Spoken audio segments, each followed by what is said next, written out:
Hello, everyone. This is James Klein, joined by John Allison, here for the Retro Blood.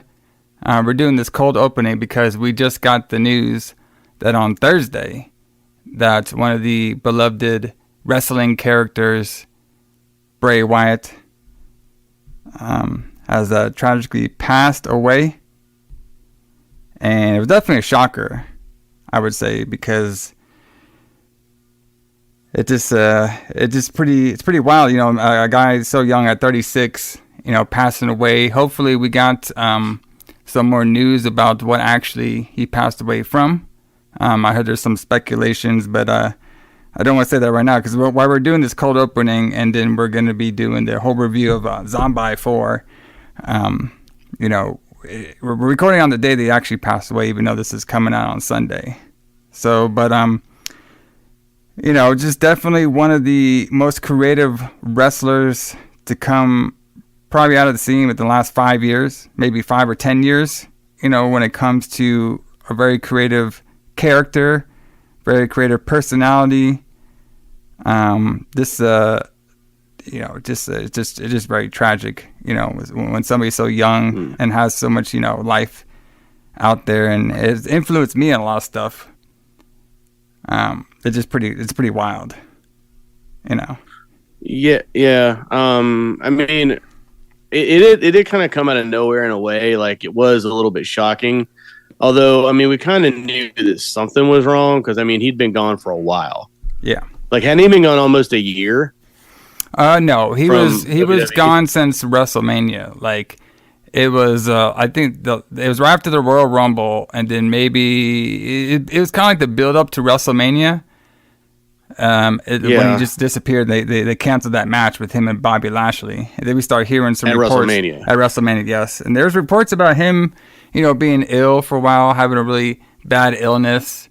And then there was reports of, like, you know, he's fighting a little bit, that he's coming back, and then, you know, the speculation right now, which could be confirmed, I'm not exactly sure. Like I said, we're recording this on the actual day it happened, was like a heart attack. So from some illnesses and some stuff, some complications that he had from a sickness. Yeah, from COVID. Yeah, from COVID. Yes.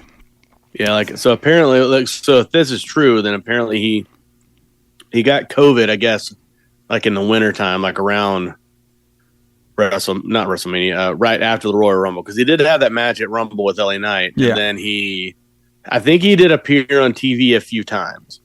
And then he was about to have that match with Bobby Lashley in March, and then, like, you know, then he just disappeared, which I guess that's around the time he had COVID. And then what we're hearing is that he had a heart attack from complications from the COVID. Yeah, and he was wrestling, doing some, you know, dark matches, because I remember seeing him when I went to SmackDown in Greenville, kind of like on the lead up to Elimination Chamber. The main event was him versus LA Knight. So he was wrestling a bit past the Rumble and stuff, but yeah, like, so, you know, with this one, there's a lot of, like, personal stuff that I had with Bray Wyatt he's very influenced me, a lot of creative stuff I've done, and, you know, I thought, you know, for this show it'd be kind of hard because, you know, we must stay in the 80s and stuff, but I definitely want to say something because we do cover some pro wrestling, not most like newer pro wrestling, mostly like the 80s ones.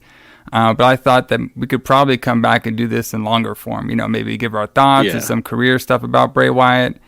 And because he does, you know, represent what we talk about. You know, he's a wrestler, but also brings a lot of horror movie and horror elements to his persona, his character that he did as Bray Wyatt. So absolutely. But yeah, we'll you know, it's just crazy to. Yeah, I mean, definitely one of the most creative people in professional wrestling today. You know, every idea he's had was great. I mean, I really loved all of his ideas, but it's just such a tragedy that we would lose somebody like that. Yeah, especially at a young age with a family. Especially at 36 years old, yeah. So just tragic. But, you know, we're going to celebrate Bray Wyatt, Wyndham Rotunda on this podcast, and we're going to come back with you guys. Probably drop it on Monday with a more in-depth of what he kind of meant to us, and then went to the wrestling world. So, you know, it's just tragic. But everybody, enjoy Zombi 4. Yeah, I bet Wyndham Rotunda loves zombie movies. Oh yeah, yeah, definitely. So, I mean, maybe not this one, but I'm sure he did love zombie movies.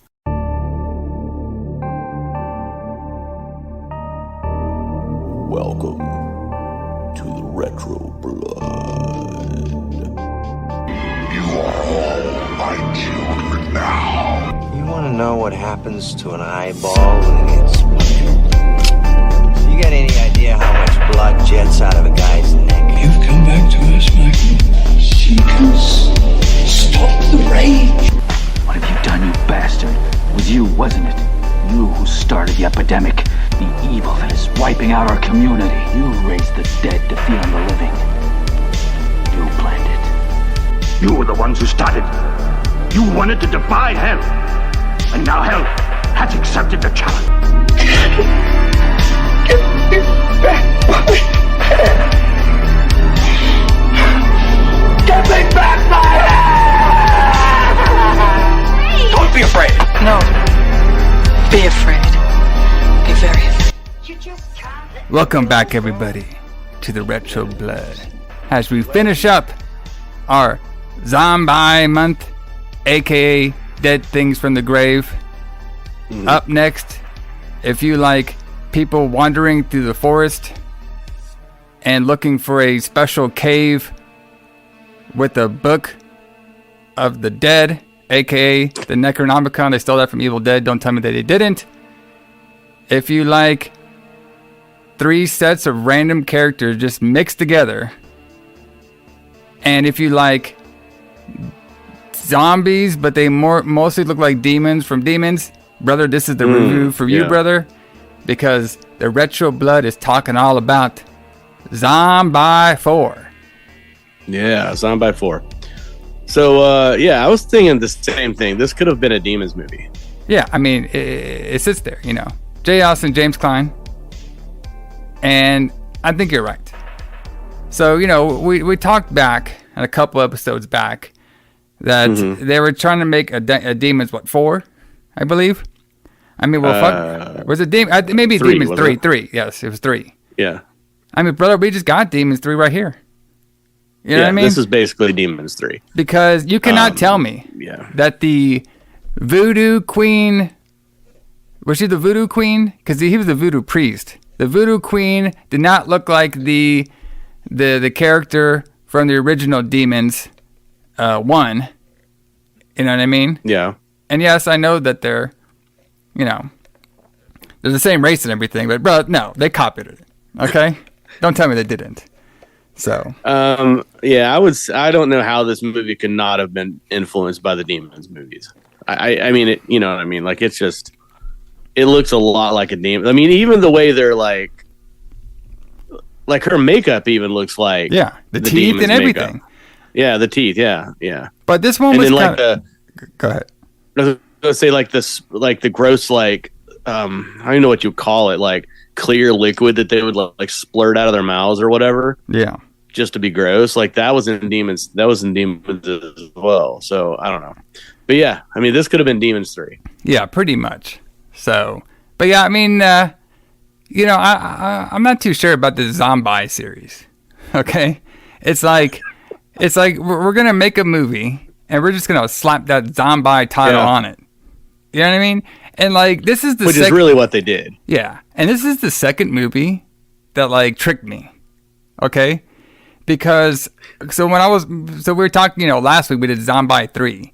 And I was thinking, okay, well, you know, we're in the Philippines. Maybe this Philippines is going to somehow, you know, mix with the Matu Island or something. All right? Mm-hmm. And it didn't. And I was like, okay, well, maybe this one will explain more about the voodoo. It didn't at all. It was just some fucking random gas with a very weird doctor. So I was coming to this one. I was like, okay, well, maybe what we're doing at this After Death one. By the way, it's called After Death 2. Zombi 4 After Death. My bad. Sorry. Yeah. We got to have 5 titles over here for films. So this one I was like, okay, we got the voodoo back. Okay? Yep. The voodoo magic is back. And I thought, okay, well, maybe this is the movie that's going to explain what happened on this Moto Island. Okay? From the fucking Zombie 2. No. But no. This movie was so weird. Like, nothing happened at all. Nothing happened at all. Really, I mean, this whole review could probably be about 5 or 10 minutes long. There's really nothing happening in this. Like, literally the best part of this movie, to me, and we'll get into the longer review, but like, it was two things right at the top of the bat, was the song, the 80s song, which we'll talk about, that they played, and it was the random mix of characters. I thought it was pretty hilarious. Yeah. Yeah, I mean, so this movie, I mean, like you're saying, they just slapped the Zombie 4 title on this because this was never intended to be a Zombie 4. I think it was made Zombie 4 when it was released in Japan. Yeah. And they just kind of stuck it on there. But yeah, I mean, like, I don't know. Like, I like this movie a little bit better than Zombie 3. Oh, yeah? I think. Well, it had more action. It had more action, and like, I like the demon girl in it. Even though she's only there for a little bit. Made me feel like I was watching a Demons movie. Yeah. But she was only there for like a little bit. That's true. She was only there for a little bit. Like I said, we'll get into it somewhat in depth, but it was it is what it is, I guess. So, yeah, it is what it is. But so there's a couple of things I'm going to get to before we get into the whole history segment, and then of course the who booked this shit. So a couple of things. First of all, everybody, we have a new Instagram. So everybody go over there and like the Instagram, follow the Instagram on there, comment on there. We post stuff from the show. Post like when shows are coming out, what we're reviewing. Everybody go check it all out over there. We also give some hints of what's happening in the Retro Blood universe. Now, another thing is, too, I got the YouTube page going, which has been a huge hit. And we started this Retro Blood Shorts. So the Retro Blood Shorts are pretty much like video form of movies that we kind of do out of the 80s. They don't have to be, I mean, some of them could maybe be in the 80s, but most of them are going to be probably out of the 80s. And the idea for this show is like another companion piece. Because a lot of times when we do reviews on the Retro Blood, we'll do like film series. Like when we did Nightmare on Elm Street or Hellraisers, there's more movies within that universe, okay, that I want to talk about. So I thought what we could do is on the YouTube channel, do like a little short review, like 20 minutes at most, with some videos on there, talk about our thoughts, a little background of the video. It's been very popular. I've been getting some great feedback from our first episode that we dropped, which was our Return of the Living Dead Part 3. Brother. Ooh. Which is actually a very underrated movie. Like, I would rather take that Return of the Living Dead Part 3 than these fucking zombie movies we've been watching. All right? At least number 3 and 4. Zombie 2 was great. Fantastic. Yeah, Zombie 2 is great. Of course, Dawn of the Dead was great too. But these other two, oh boy, a little rough. Okay? But everybody, check us out. Retro Blood making some noise around here. So, more stuff to come. We'll announce everything. We should maybe tell the people how to find these things, though. Where's the YouTube page? Well, it's on YouTube. You just type in Retro Blood. Oh, okay. Well, yeah, you can go ahead. And all the links to these are going to be in the description of every episode. So if you guys go to whatever your favorite platform is, your favorite podcast platform, just scroll on down there, click the link, and it'll send you right over there too. Oh. So you can actually go, like if you listen to it on Spotify, you can actually scroll down and then it'll give you a link to the Instagram. Yes. I'll probably put all that in there. And if it's not doing that, all you got to do is type in Retro Blood on the YouTube and the Instagram and the Facebook. You'll be able to find us. You know what I mean? It's easy to find us. There's a knife gimmick. You know what I mean? It says Retro Blood on there. There's a knife gimmick. Yeah. Easy stuff. We're putting out some hints right now of a big thing we have coming up for Halloween. We got it. So we're putting out some clues. Yeah. For the research we're doing. It's going to be epic. It's going to be unlike anything we've ever done before. This is going to be wild. Like this, I'm not going to not to jump ahead, but like this September and October, like we have so much stuff going on. It's going to be pretty wild. Yeah, it's going to be intense. Now, I wish I had some Retro Blood budget though, because I definitely make a zombie. Well, I guess I can't make a Zombie 5 because we talked last week. There's some random bird horror movie has Zombie 5 on it. But you know what? Killing Birds, yeah. Yeah, Killing Birds, Zombie 5, Killing Birds. It actually came out before Zombie 3. Yeah. I mean, yeah, easy, no problem. All right, we could do a 5th one before we do a 3rd and 4th, no problem. Sure. And just go back we in could time. do Zombie 6. I would love to do a Zombie Zombie 6 though. I make my shit super corny. So, but as we move along, let's talk about what's happening in our history segment. When we talk about what was going on in the world of pro wrestling and metal music around the release date. Now, with this one, we don't have we have a couple official release dates, but the one that we're going to be talking about is the Germany home release video tape that apparently was heavily edited. Okay, and it came out in 1989. But the release I want to go for is a funny one. It's the After Death when it passed Italian censorship on April 13, 1988, brother. Because right when this passed censorship, we would have got an advance copy. You know what I mean? Absolutely. We would have got like like a cassette. Okay. Yeah, they would have sent us a VHS. We might have even got a laser disc. You know what I mean? Maybe. You know what I mean? They would have sent us. We're big shots in Italian. Yeah. Okay. That's true. We're a big deal in Italy. Yeah. We're a big deal in Italy. Yeah. That's what I hear. So, but I kind of want to take a little turn though, because I had something in mind that I wanted to talk about that actually happened on the release date in pro wrestling. But unlike the cold opening of the show, we actually had another wrestler pass away as well. And this character of wrestling, this man of wrestling, we talked about him before on the Retro Blood, and we're going to continue talking about him. One of our favorite pro wrestlers of all time, Terry Funk, tragically passed away on Wednesday. I mean, past episodes of the Retro Blood, every time we brought up Terry Funk, we always loved everything he did. I still remember the whole review that we did for Tuesday Night Titans.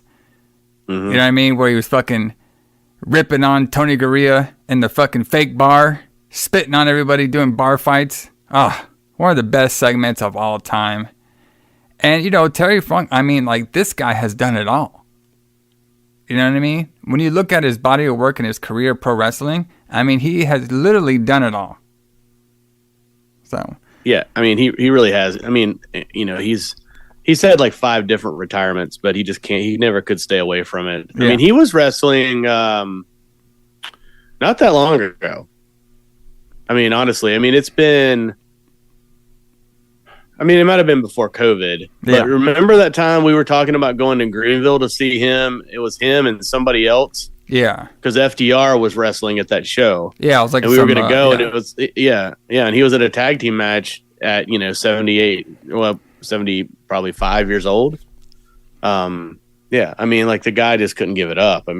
I can remember watching when I first got back into wrestling, watching the Beyond the Mat documentary, which I'm sure you've seen that. Yeah, where he goes to talk about. Goes to the doctor, and the doctor's like, yeah, you don't even have cartilage left. Your knee's just like grinding bone on bone. He's like, I don't even know how you're walking. Yeah. And then he still didn't even retire then, and then didn't even get that replacement for years. I don't think. I think he just continued on wrestling the way it was for a few more years. Yeah, which is crazy to think about that because they were mostly doing a lot of that filming Beyond the Mat in 1997. And, Terry Funk would go on to wrestle more in the WF. Then he would go to Japan. And then he would have that stink in WCW, around that whole time right after. And he would even do that, he would do 2 ECW, one night stands. The first one he did was that one that Shane Douglas was promoting over WWE's one night stand. And he wrestled for them. I think he wrestled Raven on that show. And then he came out the next year, I think it was around 2006, when he was in that tag match that I recently watched. It was Edge and Mick Foley versus Terry Funk and Tommy Dreamer, and like a tag team Extreme Rules match. And this guy was fucking bloodied eye and shit, fucking blood everywhere, fucking falling on barbed wire and shit, just going crazy. And I was like, damn, it's just crazy. Yeah. I think, but the Funk, around the 80s, man, like him and his brother Dory. I mean, I did not realize this until I was doing some research about him, that I knew the Funks were really big in all Japan, but I didn't realize how big they were. I mean, they were pretty much like the gatekeepers of getting foreign talent to all Japan, because they had so much clout over there. Yeah, I mean they were loved. I mean, and supposedly, like, according to what I've heard, like Abdul the Butcher say, like, working for All Japan for Giant Baba was much better than working for Inoki. So people, like, he would get people to go over there, and he would get people into All Japan, and that was like a much better gig than working for New Japan, apparently. Yeah. But yeah, I mean, like, they were beloved. Them and Stan Hansen. Even now, like, if you supposedly, I don't know if this trap been there, but supposedly if you just walk up to a random, like, if walk up to anyone in Japan and start talking about professional wrestling, like, here they might say Hulk Hogan, but there they're going to say Terry Funk. Yeah. Which is crazy. Because he's just known as the professional wrestler. Yeah. Beloved character. And it's crazy to think, because in the 80s, he was all over the place.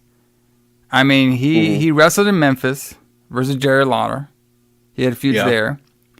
He had feuds in Georgia Championship Wrestling. He had feuds in the WWF around 84, 85.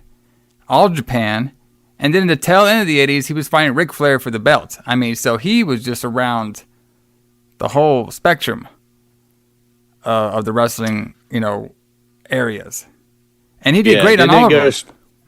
Exactly. Didn't it go straight out of the trilogy with Steamboat right into that program with Funk? Yeah. Yeah, with the pile driver on the... The only thing I remember... So that match is awesome, by the way, and we'll probably do a review about it sometime there in the near future. But the spot that I remember is him pile driving Ric Flair on that table, and then Ric Flair talking about how he messed up his match, and he's like, yes, by that pile driver, that's when hardcore was made popular. Yep. By that match. I was like, come on, man, really? But I mean, it may have made it more mainstream for sure, though. Yeah. I mean, if anybody with that style, brawling style, made it mainstream, is definitely Terry Funk. Because the cool thing about Terry Funk, that, like I said, we're going to continue talking about him on this show. But the cool thing about Terry Funk was, not only could you have a very technical wrestling match with this guy, but you could also do a brawl. Like, it could be either one. It don't matter. Like, okay, you want a catch can mat wrestling? No problem. We could do that. Oh, you want a crazy wild fight in the fucking stands or like an empty arena? And you hit this crazy man trying to brand your ass by talking shit? Oh, he could do that too. Yep. We can do that too. Yeah. Exactly. And like, it just, I remember my first encounter with the Funker. So I never met him before, but like, was watching him on the TV, I didn't watch in my shoot life, I mean, not my retro blood life. I actually was watching wrestling in the 90s. Okay. Yes. But I remember the first match I ever seen from Terry Funk was when it was the part where, Mick Foley was feuding with Austin, and he was like Dude Love. He was the Dude Love character, and he got beat by there's a big disqualification stuff that happened at the Unforgiven match. That's when Austin hit McMahon with the chair and everything. Yeah. And Mick thought like the whole McMahon was trying to screw him over and stuff, trying to dress him up like a dumb gimmick and stuff. So he came out there on Raw one time with some sweatpants and everything, and he was just talking about like, why are you giving Goldust the number one contender? I should be the number one contender. I don't want to wear this Dude Love crap. Why are you having me fight my best friend Terry Funk and everything? And there was like this whole show built up on these two best friends fighting, and it was to show like, it was trying to show that Mick Foley's character was like get more, a little bit sinister, like he was selling out more to get the belt. And they showed all these clips it was crazy. Like, this is during the 90s, and they were showing clips of Terry Funk versus, Mick Foley, Cactus Jack for the death matches and FMW. They were showing that like live on fucking TV, all these death matches, all this stuff exploding, everything with those two to build up their friendship. You see them talking and everything. And then they go out there and they fucking have a fucking wild match. And I would just remember seeing the whole thing. I was like, man, this fucking old dude, like, he's like wild. He's just going out there fucking throwing shit around. His facial expressions were great in matches. Like, he brought a lot of emotion to matches. And, that was just like a normal, I would say that was probably one of his best matches at all. It's probably like maybe one of his like okay matches. But, I just remember seeing that and it kind of made an impression on me. I was like, man, this fucking guy is wild. Like, he's just a wild character. Yeah. Like, I knew who Terry Funk was from the old days of when I liked wrestling as a kid. But I'd never really thought about him again, and I never really considered him very much until I got back into wrestling as an adult and like really started appreciating it, understanding it, being a little smartened up and understanding a little better. But I'm pretty sure the first time I saw him again, he was Chainsaw Charlie. Yeah. Yeah, that was the WWE. Yeah, that was the whole era that was talking about the whole match I was talking about. They just broke up after that. But yeah, he came back to the WWF as Chainsaw Charlie after. Mm-hmm. So it's like he has like a lot of weird runs in WWF. Like, he had the '85 run, you know what I mean, where he was like the fucking cowboy out there trying to brand everybody. The one that we talked about with the cool bar scene, which is probably one of my favorite skits in wrestling. And when he came back, he like did like this, like he did a couple shots and he was on Shotgun Saturday Night. Apparently, like he like cursed too much, so they let him go. Something happened on like Shotgun Saturday Night where they like let him go, and then that's when he went to ECW. And he basically was the one who got ECW on the map. Yes, he made ECW. They may have been eventually have gotten to where they were. Yeah, but he basically got them that pay-per-view, from what I understand. Like, that they would not have been able to get that first pay-per-view if it hadn't been for his name. Well, the reason why is because a lot of those people in ECW, they're household names kind of now, but back then they weren't like that well known. Terry Funk, he was a national star because he was on the WWF and WCW. So they knew who he was. Like wrestling fans knew who this guy was, and they liked him because he was a pretty prominent figure. Obviously you're a prominent figure fighting Ric Flair in a title match, So like, okay, let's see where this guy's doing. And then from there, they used him to like put over a lot of the new guys, which he did. Oh, for sure. Yeah, for sure. And probably the second most famous person in ECW at the time might have been Shane Douglas. If he was there at that time. I can't remember if he had left or not. Yeah, he always goes back and forth, I would say. But yeah, like, because ECW, for people who don't really know, was like a promotion. It was an indie promotion in the 90s. And it became known as being like a hardcore kind of promotion, but it was basically a promotion for wrestlers that had something wrong with them. If there was something about them that they weren't going to make it in WCW or WWE, and it's usually height. So usually they were good wrestlers, but a little bit too short. Yeah, and they just they weren't really given a chance. They weren't going to get a chance because they're not 6'3" or whatever. Of course, all that changed. Like, ECW helped break the doors down for all those people, but yeah, Terry Funk came in, and then they made that barely legal pay-per-view, which really set them on fire, and they were going after that. Yeah, definitely. So it's just crazy to see all the decades that this man has his fingerprints on. When it comes to the wrestling world. I mean, I remember also too, seeing him. I think the last time I saw him actually on TV, it was the build up to WrestleMania 32. With Dean Ambrose, that we always count that, his basic style right now is basically being a Terry Funk. It was Dean Ambrose versus Brock Lesnar in like a hardcore match. And the whole gimmick was, it was Terry Funk handing Dean Ambrose the chainsaw, passing the torch to him. I just remember that. I was like, well, fuck, is he gonna bring like the chainsaw to the ring and like fucking murder Brock Lesnar with it? Like, what's going on here? That's awesome. That's awesome. That's the last time I saw Terry Funk on TV. Was like when he gave Dean Ambrose the chainsaw, brother. Have you ever seen that entire show of the matches you're talking about? Those hardcore matches that they were showing highlights from. Have you ever seen that entire show, that entire tournament? Which tournament? So there's one. So the famous one that WWE shows clips from is the one where it's like a deathmatch tournament in Japan, and Foley and Terry Funk are in it. If you haven't seen that, you should watch it. It is really good. I mean, it's hardcore, but it's really, really good. Yeah. It's probably on YouTube now. I used to watch it on VHS. Yeah. Like when I saw him as Chainsaw Charlie, my friend who got me back in wrestling says, "Oh, you need to see this." And then we watched that whole tournament, and it's nuts. I mean, like the things that they were doing for the amount of money that they were getting paid is pretty much it's pretty wild. Crazy. The thing, it was a tournament too, you had to go like through levels of that shit. So. Oh yeah, and then they would wrestle multiple nights, and then the other big thing I can think of in my life from Terry Funk is his feud with Hulk Hogan, which I think is the one you're talking about from Saturday Night's Main Event. Yeah, because that should have been, because I can remember reading an interview with Terry Funk where he was saying that should have been a lot larger, a lot bigger thing, but WWF fired him like right after that before it got big. But that match is also really good between Hogan and Flair, Flair and Funk. Yeah, so yeah, we'll definitely be talking about that one. Probably in the distant future. Distant future. But also, I didn't realize too, like he was in a couple like legit movies. Like Terry Funk was. Yeah, he was in Roadhouse. He was in Roadhouse, of all things.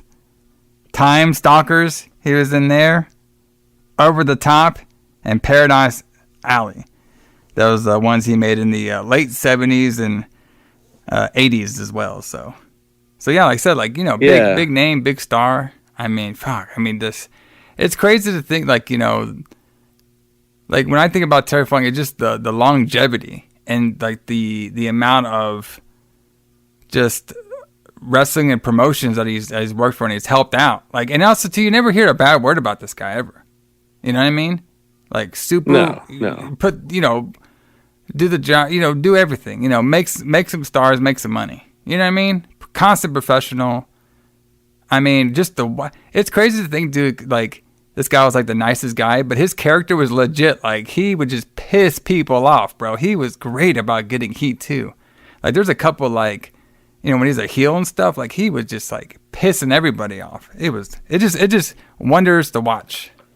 He was really good at it. Yeah. Gosh, I wish we could get this. I remember being told a story. So in Greensboro, there's a guy who owns a comic shop, and I cannot think of his name right now, but he's been in Greensboro forever and ever and ever. When I lived in Greensboro in the 90s, he was there, and he's still there to this day. But he was a huge wrestling fan in the 70s and the 80s. And I remember going in there a few years ago, and he told me the story about going to see wrestling at the Greensboro Coliseum. And he made this big sign. He was like right on the ramp, not the ramp, but the walkway where they come down. And he was holding up this big sign that said, Funk is a punk. And he was holding this sign out. And then Terry comes walking down, getting heat, on himself because he's a heel at times, getting heat on everybody. And then the guy points at his sign and he was like, Terry, tear the sign up. And then and he kind of stopped and like broke character for a minute. And he's like, "Are you sure?" And he's like, "Yeah." So he grabbed the guy's sign and just like ripped it up and then like threw it back at him and then like got more heat and went to the ring. But I think that was a really good story about Terry Funk because he was a super nice guy from every story I've ever heard about him. But he was also like really good at being a bad guy too. Yeah, like a really good. I mean, you could just watch him on the fucking TV. You know what I mean? Yeah. Fucking ripping people apart. I mean, fuck. Like, I think the best when he was doing that was like, he was just out there just like, he did a really good job in ECW as a bad guy. And he did a great job in just everywhere. Even the WWF has a good bad guy. I mean, pretty much everywhere. Like he could play both roles great. He could be the lovable, grandpa figure that's going out there, middle-aged and crazy. Middle-aged and crazy. Even though it's crazy to think about though, so when Terry Funk was doing his ECW stuff, he was only 50. We're seeing people 50 right now wrestle. You know what I mean? And they don't call them old. Yes. You know what I mean? No, Sting's out there, Jericho's out there. It's just crazy to think about. Well, I mean, wasn't there also a thing where Terry Funk was when he was about to get to 35, he was like, "Oh, I need to retire because I'm getting old." Yeah. And I think it's a quote from him. At that time, he's like, I'm about to turn 35. He's like, I don't know how much longer I'm pretty old. I don't know how much longer I can be in this business. Yeah. Just boom. Keep going. So, but yeah, that's some of our thoughts on Terry Funk. He will be missed, but like I said, on this podcast, we're definitely going to be talking about him some more because we cover all things 80s. Oh, you'll hear about Terry Funk again. Oh yeah, all the time. Especially when we find some hidden gems about the guy. You know what I mean? Because every once in a while here in the Retro Blood, we'll find some hidden gems that we've never seen before or watched before. So I'm definitely looking forward to that. But we just wanted to do a little tribute to the late great Terry Funk. Terry Funk. So I don't got too much on the metal going on right now. I guess it's kind of a little bit low period. Most of the stuff we talked about around April of metal anyway. But I did find something kind of interesting.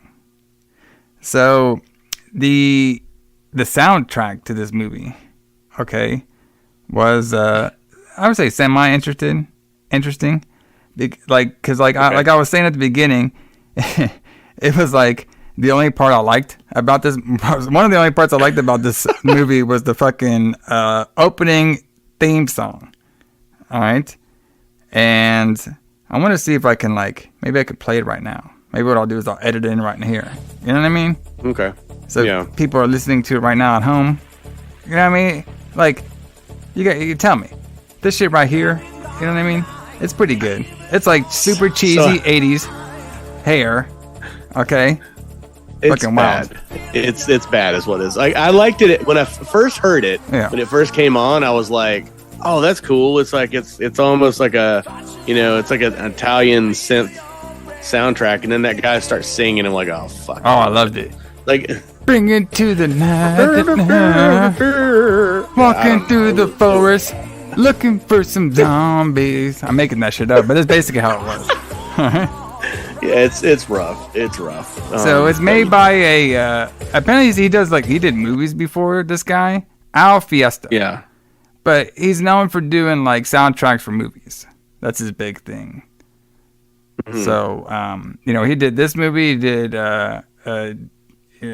Frames, Gypsy's Angel. So he's done a couple movie soundtracks before, mostly Italian films he's done. So he's also known for having a prog band. All right, he actually started that band when he was 14. Okay. And like I said, he's made several soundtracks, often produced by himself. And he's also done 150 video clips, mostly of his own production. And apparently his first hit was Miss Manhattan by Metropole, written and performed with Mike Francis. And apparently he still does a little bit here and there of, doing some soundtracks to some movies on there. So I liked it. I thought the song was cool. I mean, but then again, you know me, I like that cheesy 80s shit. And this shit was cheesy. You do like that cheesy shit, yeah. So this is a little bit on the rocks. So maybe what I'll do is I'll play that song at the end of this podcast because I loved it. So we're playing. You get it twice, brother. That's how much I like it. You get it twice. Okay. In case you weren't sure the first time. So let's get into some of the who booked this shit because there's some funny shit in this movie. Yeah, so who booked this shit? So we got our boy back, Claudio. He's back. Yeah. For Gazzo. Okay.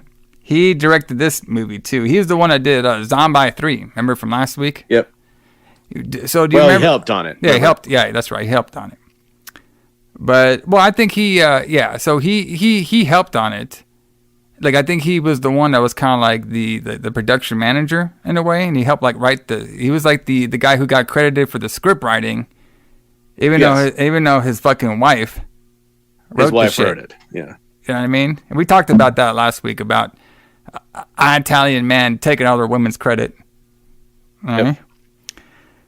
So This week, this week tables turned. Yeah, the tables turned a little bit. So you know, his wife did not receive any credit for the story of Zombie 3, but is credited as the sole author of the screenplay credited for After Death. So what you're telling me is Claudio was on Zombie 3 and now his wife got put on Zombie 4. Yeah. So maybe he wrote Zombie 4. Yeah. And then he's like, well, I didn't give you credit for this last movie, so I'll just give you credit for this one and we'll be even. You know, I'm not going to Maybe be like that's an ass, but like, was there any like writing in this movie? Like, I'm not actually sure anybody wrote anything in this movie. like this one was kind of rough. Like, I mean, there's like literally, you know, when we do the review, like, there's like literally nothing going on. And Yeah, the only thing that popped me is when they're like, "Oh, we found the Book of the Dead." I was like, "You got to be kidding me! We know Evil Dead is a huge franchise at this time, okay? Yep. Because they you know they were doing like Evil Dead 1 and 2 already been released, and Army of Darkness is coming out. We know what the Book of the Dead is at this point, okay, guys? Yeah, I mean, I'm pretty sure they got that directly from Evil Dead. Even though obviously, and I'm sure somebody out there is screaming into their phone that yes, I know that Sam Raimi did not come up with the Necronomicon. No.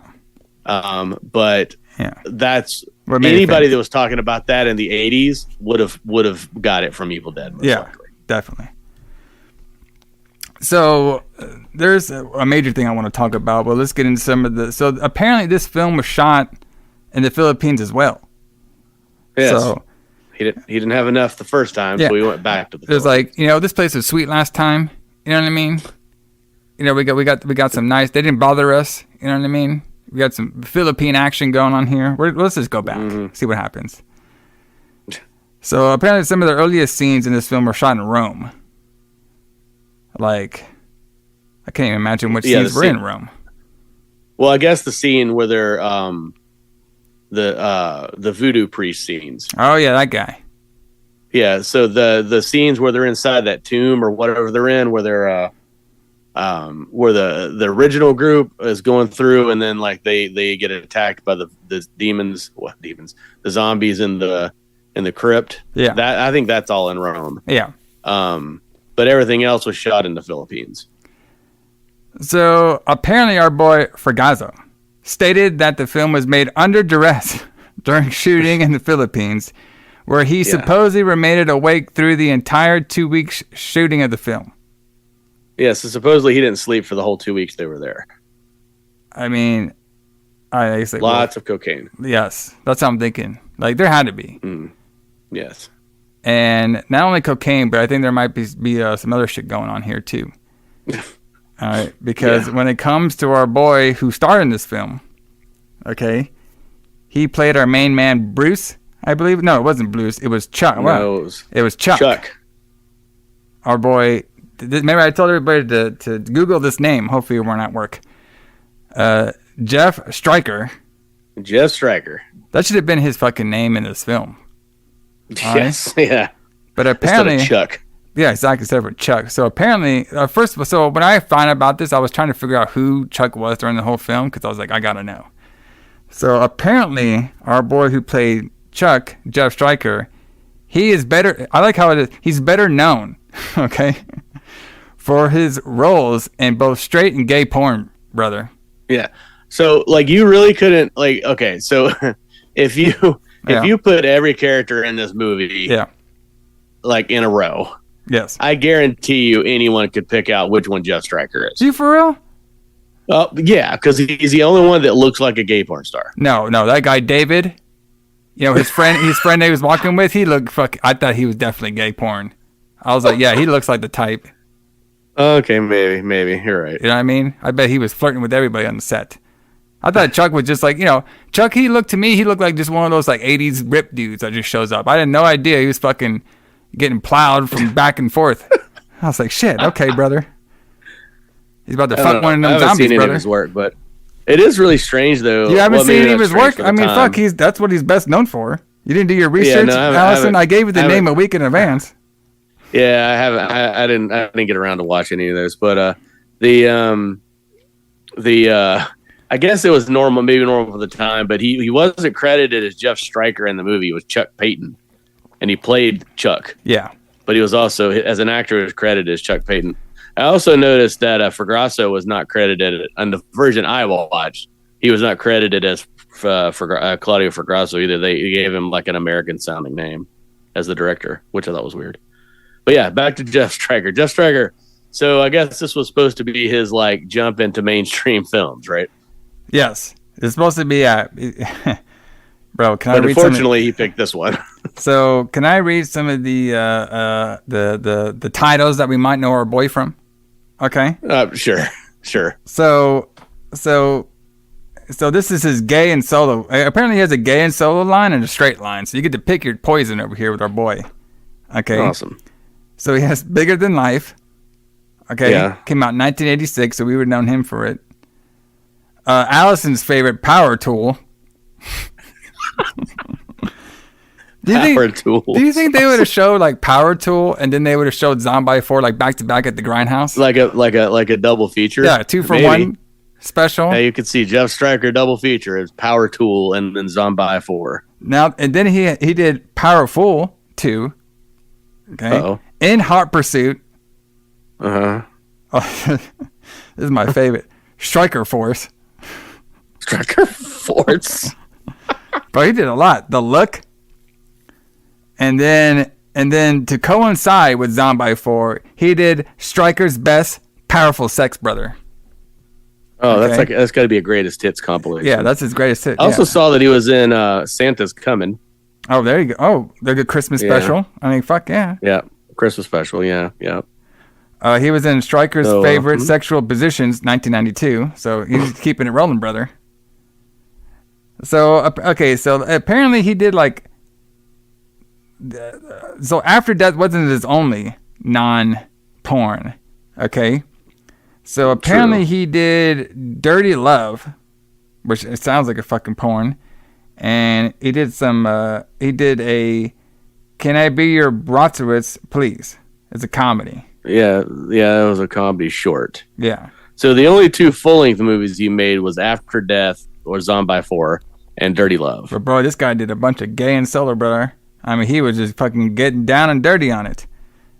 Yeah, he did a lot of he did live shows too, apparently. Did you read about any of those? No.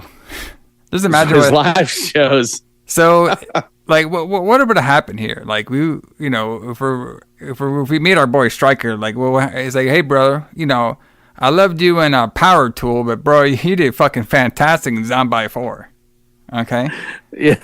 Too bad we didn't get to see that fucking hammer that you're dealing with. Exactly.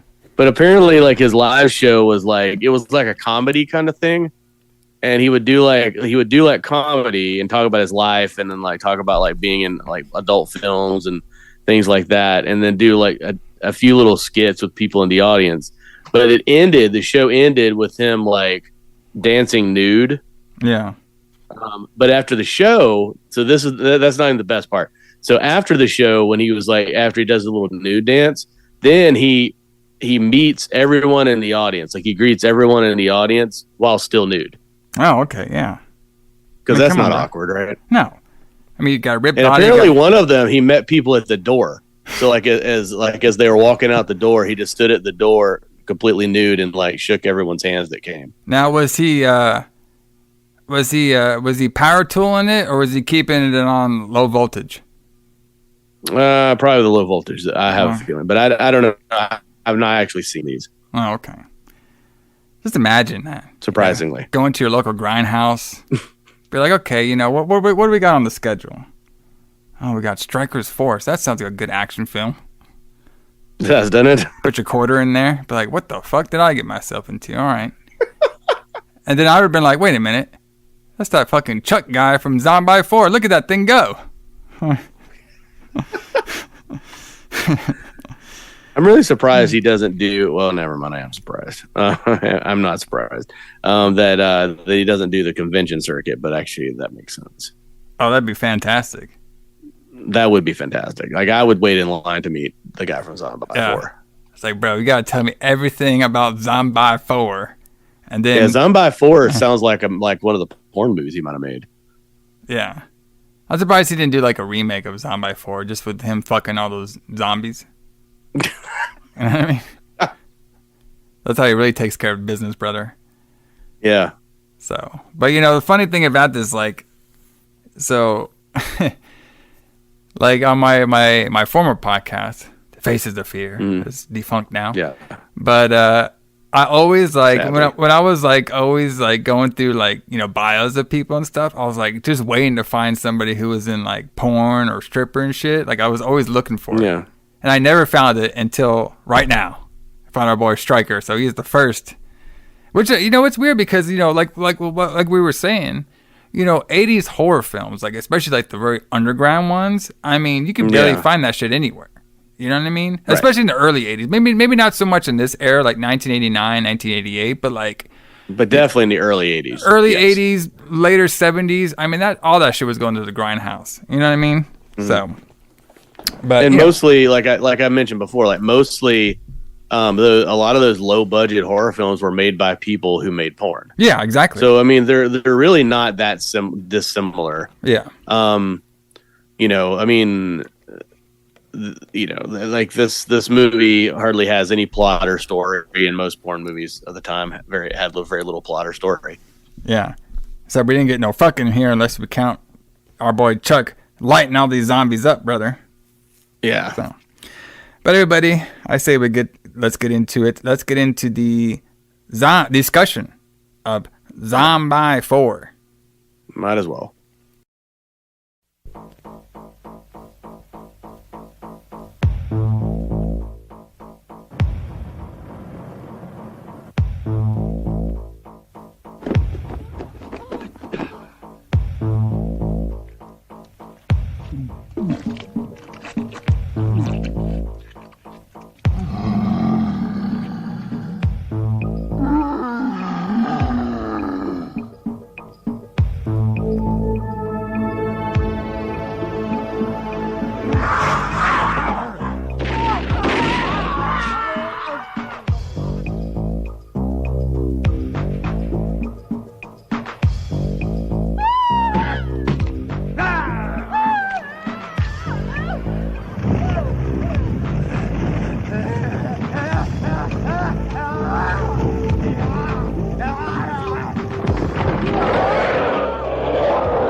Okay, so we start off with that cool 80s film. I'm gonna play it again.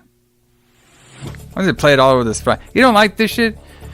Living by the bay. I don't know what the lyrics are, so I'm just making it up. Dun, dun, dun, yeah, getting that. It's like one of those like action film, you know what I mean? Like it's like I like it. It's like super. Yeah, it's like a 1980s action. Yeah, like there was in a lot of movies like Cobra has a similar thing. Yeah. So we get like this like introduction of saying basically these scientists are out trying to defeat death. So we got a bunch of Herbert West over here. Okay, we got all these scientists trying to figure out death and how to defeat death and what happens after death and all this stuff. So we get the beginning part is a little wild. So I didn't really know what I was getting myself into, you know, when I was watching this. So we have a voodoo girl, you know what I mean, doing her dancing, just voodoo dancing everywhere. We have this voodoo priest guy. Then we see a bunch of white people, kind of like doctors coming to the cave, and I was like, okay, wow, is this going to be one of those like let's bury this film 6 feet under type of movie? But the gimmick of the whole scenario that we got at the beginning, and Allison, let me know if I'm explaining this correctly. Okay, so we're on this island, and this island is like, I guess, kind of like semi-cursed. A lot of people are getting sick, and these doctors came to this island to figure out what is causing people to have cancer. Okay. Well, yeah. Aren't they trying to find a way to cure cancer using native plants and things like that? Yeah. So yes, they were trying to find a way to cure cancer by using the native plants and also using voodoo magic. Okay. Okay. So I didn't think that. So I thought that they were there to. So I thought the reason this was happening was because they were there to try to cure cancer. And then the guy who's doing the voodoo magic at the beginning of the movie's daughter had leukemia, and they tried to save her, and she died. Yes, and that's why there's voodoo in it. They weren't trying to use voodoo to save her. No, I think they were using aspects of the voodoo alchemy. You know what I mean? Because you could be right. I mean, it's not like this super clear. Yeah, exactly. The parts I got it from her was they were trying to use parts of the voodoo alchemy to help save people from the cancer, but it didn't work. All right.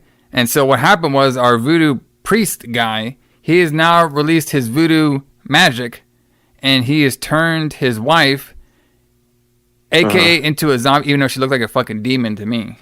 Right. Okay. Yeah, she looked just like the demons. Yeah, from Demons. Yeah. And then we have all these white scientist guys. And one scientist is like, "Hey, we can't kill this fucking voodoo guy because he has he's making everybody crazy over here. We might need him." This other guy is like, "Fuck it, I'm gonna light him up." Okay. And the voodoo guy kind of wants them to kill him. He's like, "Yeah, you gotta shoot me right here. You know, and I'll come back over here and I'll eat your flesh and shit."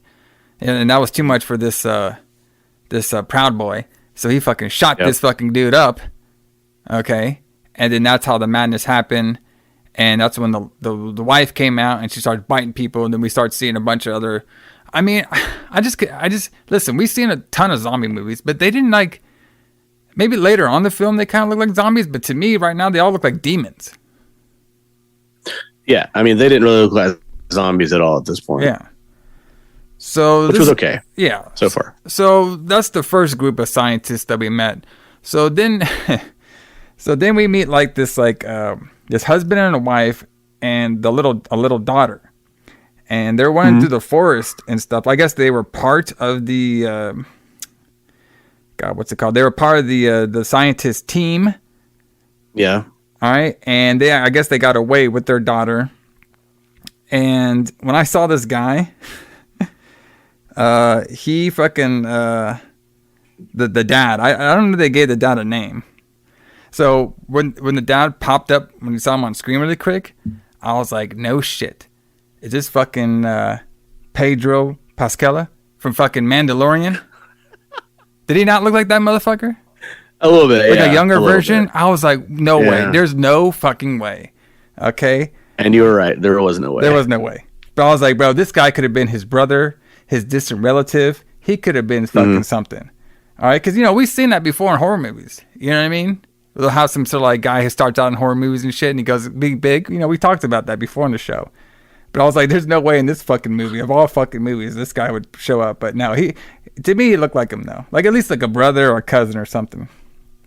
So, the big thing with them is they're running from the zombies, and the mother gives the daughter, like, some, like, necklace. And apparently this necklace is, like, a key. And apparently if you had this key, you can't get attacked by zombies or something. I guess. So that's what. Because they did.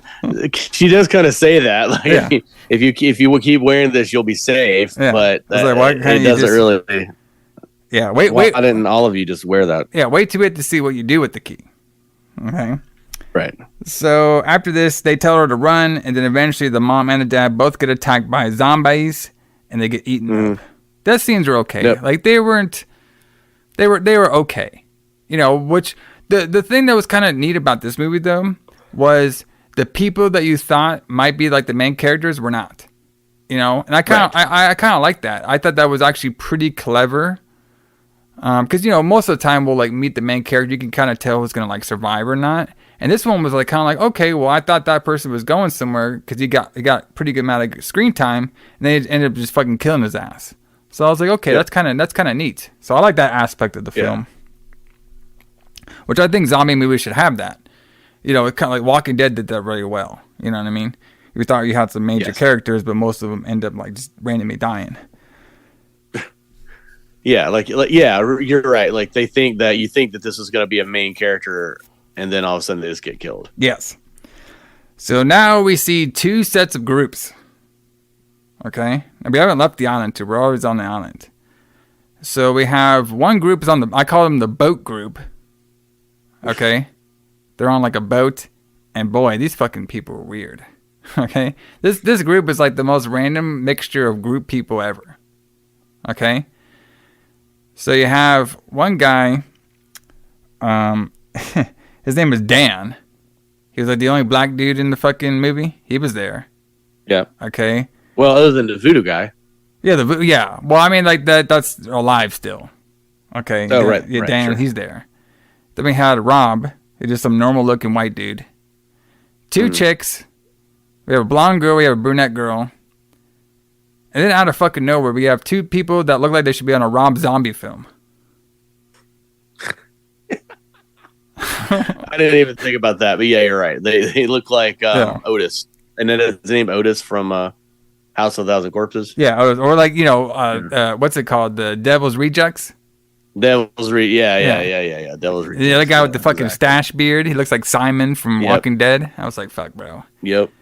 And then like not only that, but I believe the major looking Rob Zombie guy. I think what's his name? Rob. Fuck. I could barely tell. Rod. Rod. That's his name. Rod. This guy, and then this guy was like fucking the lover boy. He was getting that brunette girl all wild up. I was like, wow, okay. Yeah, because they're like mercenaries, but then they brought his girlfriend for some reason. Yeah, so to the Philippines to figure out what the fuck's going on. Well, so the plot with this, okay, and I'm being very loosey on it because it was kind of hard to follow this shit. Was they're a mercenary group, and I'm guessing they were going there with. The blonde girl set this all up, okay? Yes. Like she set up all up to come to this island, and I guess because she had dreams about this island, and the dreams freaked her out, so she wants to explore this island, okay? And she comes there with a mercenary group and stuff. Do we want to spoil who she is at this point? Or I no? mean, like, did anybody even watch this fucking film? Like, I mean. Being a joke. If they watch this, they're probably not listening to the show. I can tell you that. Well, I hope everybody's listening to it. I think our review is gonna be a lot funner than the movie was. The review is gonna be better. Let's save it. Let's save it. All right. Because I want to get to my other group over here. Okay, the hikers. The hikers, brother. But okay, so Alison, let's say you're in the Philippines, right? Yeah. And you're exploring a deadly cave. Yep. Okay. What would you be wearing to go out to a deadly cave? Would you be wearing hiking gear, maybe have some guns on you, maybe a backpack, water or two, or were we wearing club outfits? I'd be wearing club outfits. That's true. I mean, with your shirt, with your button, shirt, make sure it's open up so they see your chest. Yeah, especially if in my regular life I was a porn star like Jeff Stryker. Yeah. I mean, which I thought this was really weird because there's a group of mercenaries, but Jeff Stryker doesn't play a mercenary. He plays one of the hikers. Yeah, he's just a hiker guy. See, after he was done with Power Tool, okay, he was like, I got to go to this island and I got to use my magic, to fucking, get everybody straight over here, brother. Right, of course. So it's Chuck and Dan, and I believe that the girl's name was like Shirley. And they're all walking, and like literally, like the first couple of scenes with them, they're just walking through the forest, like walking. I mean, there was so much walking in this. I was like, fuck. And I was thinking, this motherfucker stayed up 2 weeks straight for what? Filming people walking through the fucking forest? Yeah, we got to pad that runtime. Yeah, I was like, fuck, man. I mean, it was only like 86 minutes as it is, but there was not 86 minutes of story in this. Yeah. So of course the hiking group, they're lost in the forest. Okay. So now we go back to the boat people, and guess what, Allison? Guess what, everybody? The boat's just magically not working. Yeah. Oh fuck. Okay. Weird how that happens. I mean, right? weird. Yeah. So they hear some zombie noises, which sounds like demon noises to me, but it's supposed to be zombies. And they're like, oh shit, that doesn't sound good. And then it's like, well, the boat stopped. So what I'm guessing is the voodoo magic can go into a boat's engine hall and make it stop. Yeah, it was either that or it was Jeff Stryker's power tool that stopped it from working. I'm not sure what. Brother, he charges for that, brother. Okay? That's true. He doesn't do it for free. That's a deadly weapon right there. All right? So with them, they go onto the island now. And the boat group, they're looking on the island now. And the big thing about this one, we actually have the generic white guy, which his name is Tom. Yeah. That was his name was Tom. He sees one of the natives and starts chasing his ass. Okay? And I guess this native wasn't a zombie yet, or maybe it was a zombie. So basically, they end up fighting in like a mud area. And he turns his ass around, he's a zombie. So I'm like, okay, well, I guess this zombie, what is he, like a hunter? So then the zombie starts like biting his hand. They fight a little bit. And eventually the zombie guy runs away. And then Tom finds his group. And obviously, you know, by watching a million zombie movies, you know, eventually our boy Tom is probably going to turn. But they don't know that at the time. They just think some sort of crazy guy with leprosy bit his ass. Yeah, like you're talking about the part where they're fighting at the quicksand, right? Yeah, the quicksand. Yeah, like the mud area. Yeah, they're fighting at the quicksand, and then all of a sudden he turns them around, and he's like, you can see the what I call oatmeal. It looks like they had oatmeal on their faces. Yeah, like they just glued oatmeal to their faces to make them zombies. But yeah, you could see the zombie makeup or the zombiness. Yeah, and then the guy gets away. And he's like, some crazy guy that was a leopard.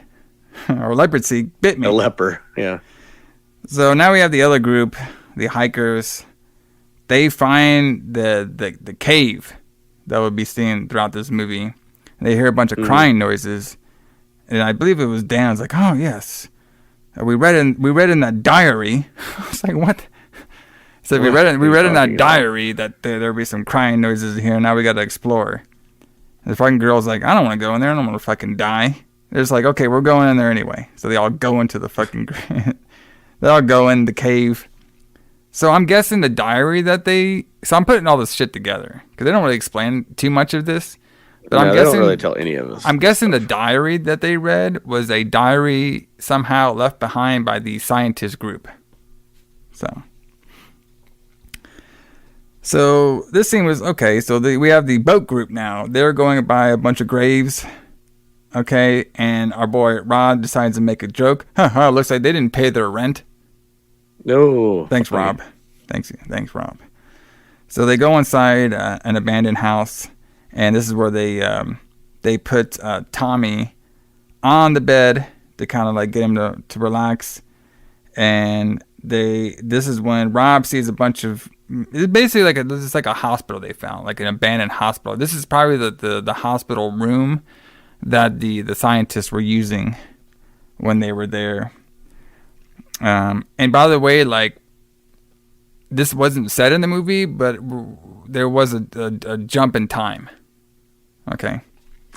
Yes. Yes. Well, we find out later. We found out, yeah. Although we should have known before now. Yes.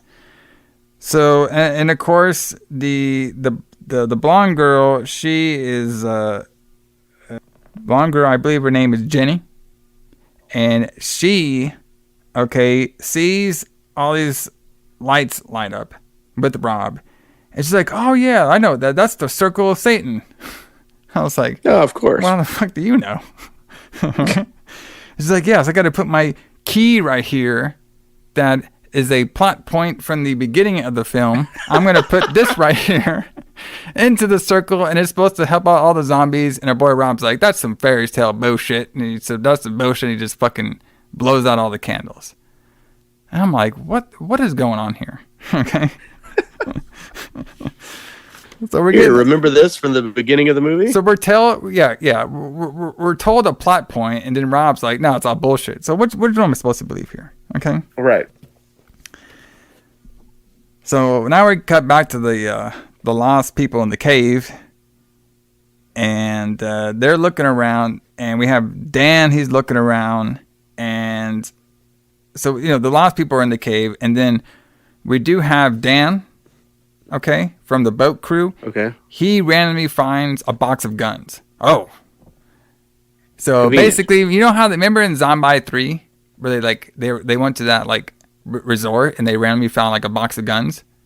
Yeah. Well, our boy, lots of ammo. Yeah, well, our boy Claudio over here is like, you know what, that worked last time. Let's just that's how we'll get him guns. We'll just leave a box of ammo there. Fuck it. Yeah, exactly. Fully loaded. No problem. No problem. All right. And we'll give them an excuse why they're there, kind of.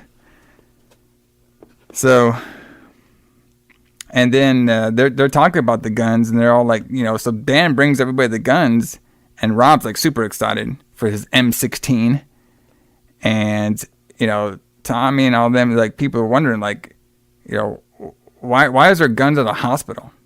All right. Yeah, weird. Huh? All right. And they're just like, whatever, we got the guns here, so. And then of course Rod, he's gonna take the first watch, just to make sure for some of these crazy people on the island. So now we're back with the hikers. They now see the Circle of Satan, okay, and they so happen to be in a temple, which looks awfully like a cave. Okay, maybe the whole. Okay. The whole temple, I guess it's supposed to be the temple from earlier with the voodoo guy. Okay? Or at least around the particular area. Yeah, I think they're supposed to be in the kind of the same area. Yes. And they're wondering, why is this candles lighting when there's nobody on the island? Huh? Explain that one to us, Allison. Why are these candles lit when there's nobody on the island? Oh, we're going to find out. Maybe they have a lot of cake members on the island still. You know what I mean? Maybe have a lot of voodoo practicers on the island. Who knows? Could be. So out of nowhere, okay. I think it was Dan. Somebody found the book. I believe it was Dan. He was like, "Hey, look over there.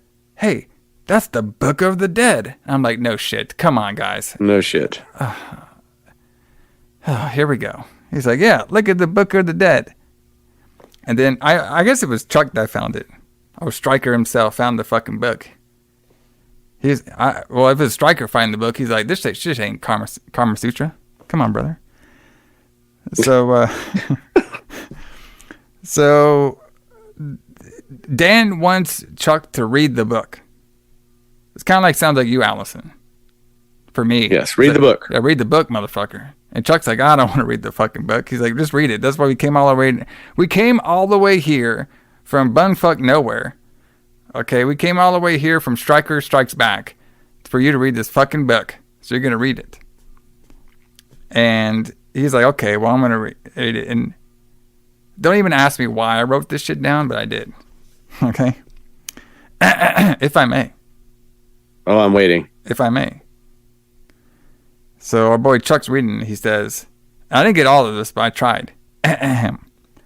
Open the third... okay, hold on. Open the third gate of hell. Mm-hmm. Close the gate of hell. Nice. Okay. Perfect. That's it. No, I'm just kidding. That's it.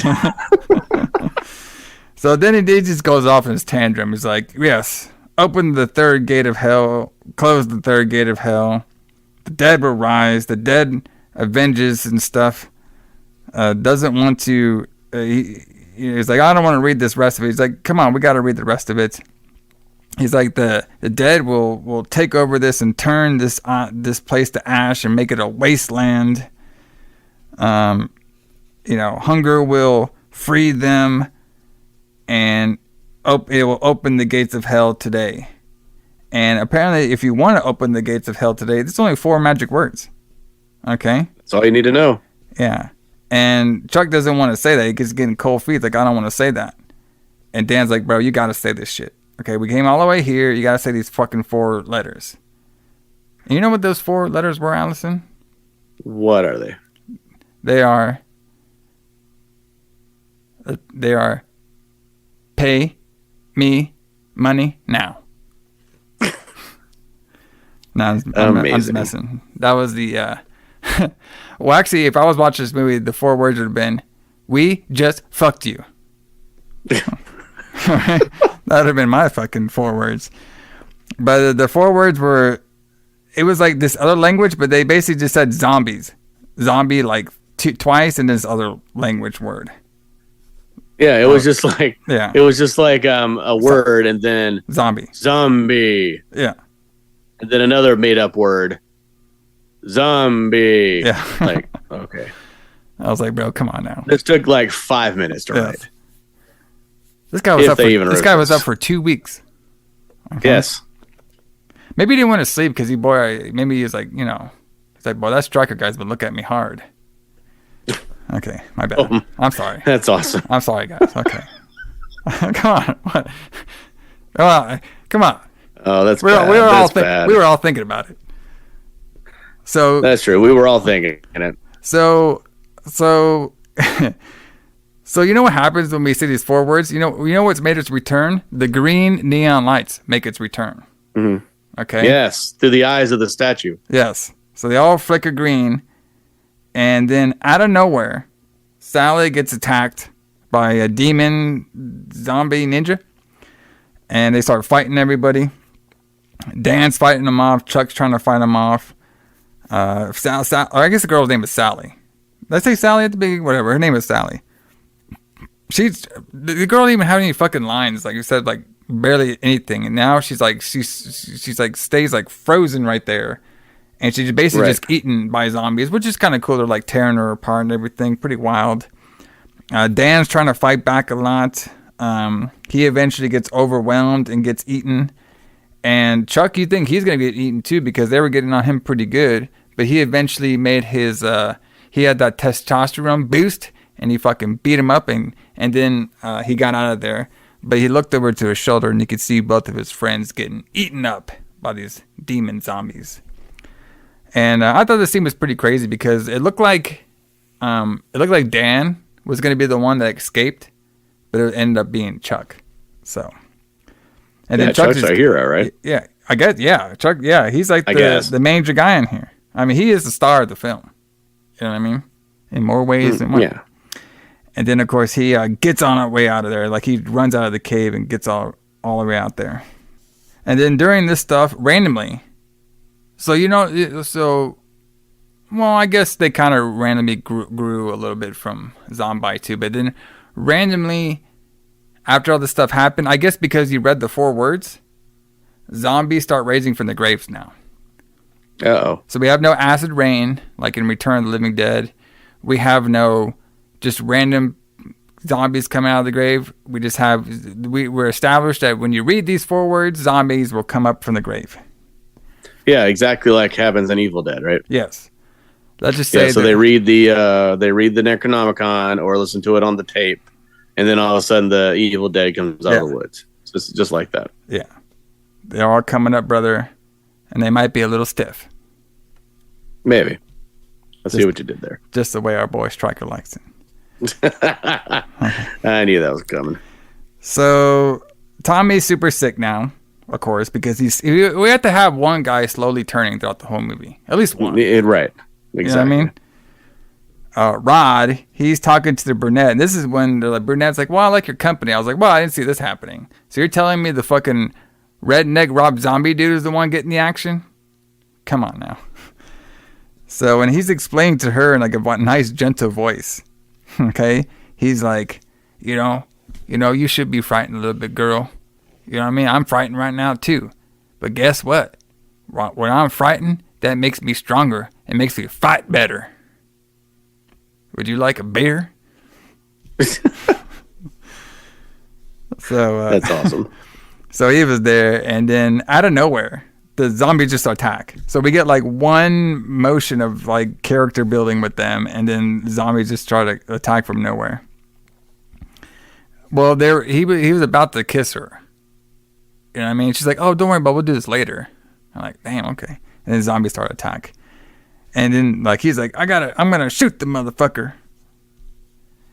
And they start fighting the zombies now.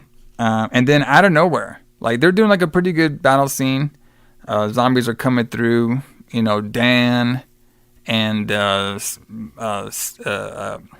mustache, what is it, handlebar mustache guy. They're fighting them all up, and then out of nowhere, Chuck just shows up. Okay, he like grabs one of the M16s, shoots. He's like, "Here, guys, I gotta show you how everything's done." This guy randomly just shows up, stands up, grabs a gun. You gotta shoot him in the head, guys. Well, I was like, how the fuck do you know? How are we supposed to? How does he know that? Yeah. And how are we supposed to know that if nobody tells us? I was like, what? Maybe you read it in the book. Like, Chuck, did he even kill like one? I mean, I guess maybe he killed one of them from the head or something. I guess, but maybe he read it in the book. Yeah, the Book of the Dead told him. So they start. He like blows one of their head off. So we had to have that scene. Maybe that's the scene that took 2 weeks just to get the prosthetics for that head to blow off. And then he said, like, guys, we gotta get out of here because they're coming here by the hundreds. So this movie was like nonstop. Like, I mean, we don't get like any time to breathe. It just boom, action's happening. And they all come. Like more zombies are coming. Dan tells one of the brunette girls to watch over Tommy. Okay. And they all start like shooting some of the they all start like, getting some of the zombies, whittling them down because they know where to shoot now. They know to shoot them at the head. Yeah. They know what's going on. We have the main girl, Jenny. She's trying to light up her candles because of her magic voodoo trick that she randomly knows. Now Tommy, who the brunette girl was supposed to be looking after, now Tommy turns and he starts attacking the brunette girl. And he eventually ends up biting her on the fucking face. Okay? So now we have Jenny. She is saying that she's trying to get the candles light up to stop the living dead from attacking. And then when she's doing this, she's trying to conjure up, and then one of the zombies attack her from the window. And then she fights off the zombie, and the zombie that attacked her was Tommy. Okay, and then they're fighting a little bit. They're doing a little bit of scruffle, and eventually they knock Tommy down, and they eventually have to take him out. They eventually have to shoot his ass, even though they didn't want to. Yeah, they never want to, right? Yeah. That's always like the trope of one of these movies. Like your friend turns, you don't want to kill him, but you have to. Yeah. Yeah, because she told I called the guy with the stash, I called him Headband. She told the Headband that Tommy was a zombie, and then they start to gas up the place. So one of the plans is to kind of barricade themselves into the medical church, and they get gasoline and they pour it around at the front so the zombies won't come because they can't walk through fire. These zombies can't walk through fire. Yeah. And then after all this... and I like it, like, I don't know if you noticed this, like, but when they like light up when they first do like the whole light up process, only one zombie catches on fire. Out of like all the zombies there. That's all the special effects you had, right? Yeah. You can only do one special effect where you set a guy on fire because that's expensive. Exactly. It's like, come on, brother. We don't got that much of a budget. That Dario Argento, he's been a little, he ain't giving out that $3 million. Yeah, he had nothing to do with this shit. Yeah, exactly, yeah. So now the blonde, she gets her necklace that apparently fell off of her earlier, and she starts to light up the candles again. And then Tommy, he, I guess, didn't die all the way yet, so he starts attacking. Okay? Yes. And, of course, this is when they have second thoughts of shooting him, and then Dan finally does it. He fucking took them all out. And then our boy Rod, he is now freaked out. He's like, is that shit gonna happen to me and us? If it's gonna happen to me like that, I'm gonna take them all out fucking with me. So he just runs out there in front of all these fucking zombies and starts shooting them and starts beating all their asses. Like he just like whooped all their asses on his own. Yep. And it wasn't until so after he's got done hulking up and beating all these zombies' asses, there's probably like a good 6 of them out there. Fucking lays by a tree, brunette girl shows up. She starts fucking talking. And I'm like, what? These zombies talk now too? Fuck. Yeah, these are completely different kind of zombies. They talk and they move really fast. Well, it's like So like last time we had like the ninja zombies, but like these zombies, like they like move and talk, and they're just like regular people with oatmeal in their faces. Bro, listen, let's just be honest. These were not fucking zombies. Okay, they were fucking demons. They want to say these are zombies, but they would have made more sense if they were demons, because demons can kind of talk. They're just this would be like because this could have been like Demons 3 After Death instead of Zombie 4 After Death. Yeah, exactly. It pretty much could have been. You know, we could have had the whole voodoo plot going on there. So now she's like, well, you promised never to leave me. And he's like, oh, what the fuck? And then she started biting his fucking face off. So now our boy Rod is one of those zombies now. All right. Yeah. Yeah, a lot of this really is through this whole sequence of events here, it's all basically like them running, shooting zombies, getting bit by zombies, turning into zombies, and then other people shoot them, and then this process repeats over again for a while. Pretty much for a while, yes. So then they're all inside now. They put more, they throw the bodies out. Those like zombies that they kill inside, they all throw them into the fire and stuff. Chuck pours more fucking gasoline on the fire, trying to get it hot and sweaty. Mm-hmm. Yeah, better. So Chuck explains what he was doing here in the first place. Okay, and this is like, okay, we're getting some plot here finally. Yeah. So Chuck explains that him and his crew came to this island because of the scientists that were here before. All right, he was like, yeah, they were coming out here to make a drug to cure diseases, including cancer. I was like, okay. Wow, what a coincidence. Yeah.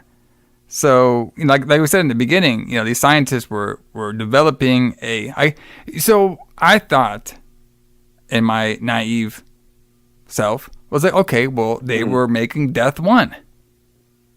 Like Zombie 3. Remember? They were trying to use Death 1 to be some sort of like government thing that was going to make them to super soldiers or something. Yeah, but it just made them super soldiers though. So I was like, okay, well now we're tying it in, but they never actually said what the drug that the scientists were trying to be made was made in this film. It was just like, okay, they were just making some sort of like magic pill that can cure cancer. They could cure cancer. Right? Yes. And then Chuck goes on, and then he starts doing acting now. Okay. And his performance is okay, but I liked him better in Stryker's House. But he was all saying about like, then I found the book. It was the Book of the Dead. And then I read Dan made me say these words, and then they started eating everybody. And I couldn't stop him. And then fucking Jenny's all like, don't worry about it, Chuck. They don't. That's not why zombies are here. The zombies just want me. And I literally put like Blonde said the zombies want her. Laugh out loud. That's how I put it in my Chuck. I was like, that came out of nowhere. Yeah, because all of a sudden she's like, no, they're here because they want me. And then we find out who she is. Yeah. So now we get the big plot twist, brother. Yeah. Okay. What a swerve. So she says, yeah, I've been on this island. It was like 20 years ago. Okay. And that's where I got this necklace from. And now I can remember everything coming back to me right now, this right moment. And my parents were part of those scientists that were on this island. Okay. that you just happen to be coming to look for. Yeah. And I do like, and then she's like, yes, I remember them talking about the book and everything too. And then Chuck was like, why didn't you say anything earlier? Wow. And then, what are you? She pulls the old Dave and Dan from Game of Thrones line. She was like, well, I forgot. Yeah, the plot told me I forgot, brother. Oh my God. This is so bad. It's like, I'm trying to remember. It's just like they wrote this part and they wrote the beginning of it, but they didn't have anything else. Yeah. Like it's just the only parts of the script that actually existed. So this is when she also was saying that, yeah, my father was like the chemist guy here. All right. And she was all like, yes, the medical, it was made by Voodoo. See? She said it was made out of fucking voodoo, Allison. I told you. Okay, so she does say it's made out of voodoo. All Yeah. right. Which I'm really not sure how you make something out of voodoo, but, you know, he was trying to figure it out. It's just, then she explains that, yeah, the voodoo priest guy, the daughter died of cancer, and then they ended up killing him, and that's why all this shit is going on right now. So what they need to do is they need to shut the door of hell. And once they do that, the voodoo magic, the voodoo curse will be locked. All right? And the only way we can do that is with this key that I randomly have on my neck now. Right. Well, it was the key that was, it was the thing that was given to her earlier. But is that so? That's why she came back with the mercenaries to close the door of hell. I guess. Well, no. Okay. She came back there because there was something inside of her telling her that she needed to come to this island, even though she kind of knew that this island had zombies on it.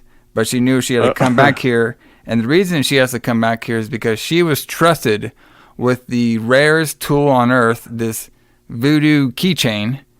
And by activating the voodoo keychain inside the cave, she can close the door of the third gate of hell.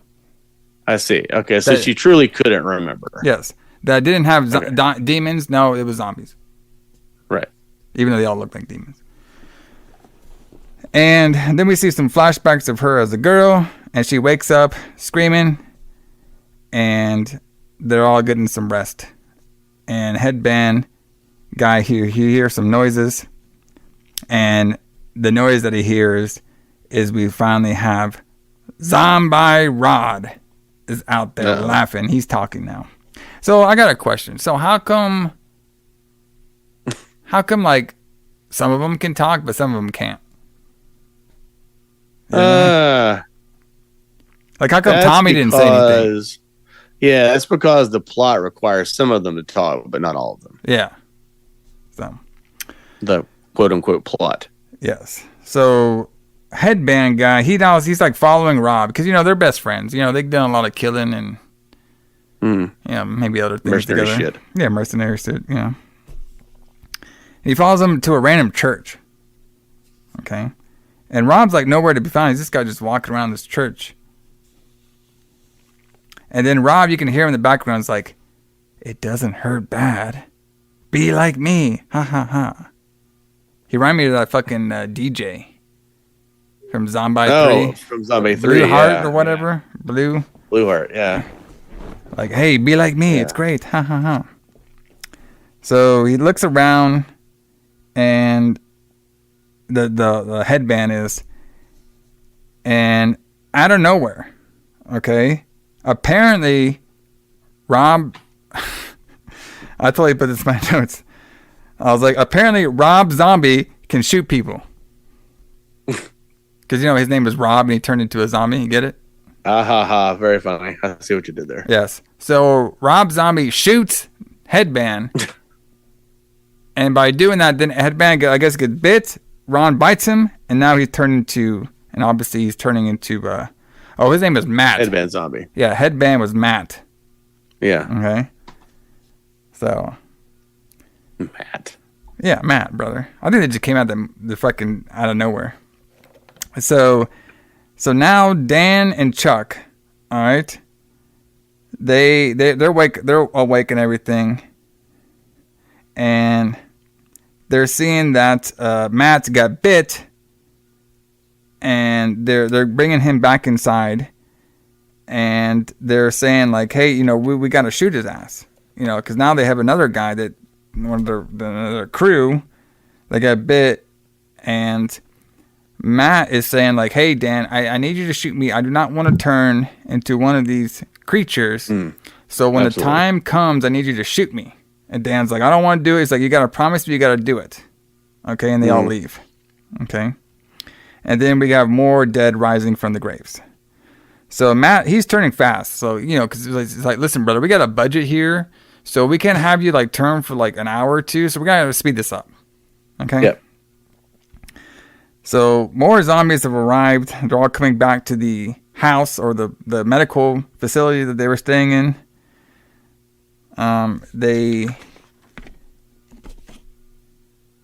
So they're all like kind of barricading the place. Dan's checking on Matt.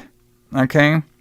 And I guess more zombies are trying to like get in. So they're trying to like break into the door. And for some reason, somebody like left a gun by Matt. Or maybe he went to go get one. Because when he turned, like Matt did, like I guess like Dan like forgot to like keep checking on him, you know? Like so the zombies are attacking, right? Everybody's kind of like doing stance, like they're kind of like getting themselves ready by the door so for some of these zombies to bust in.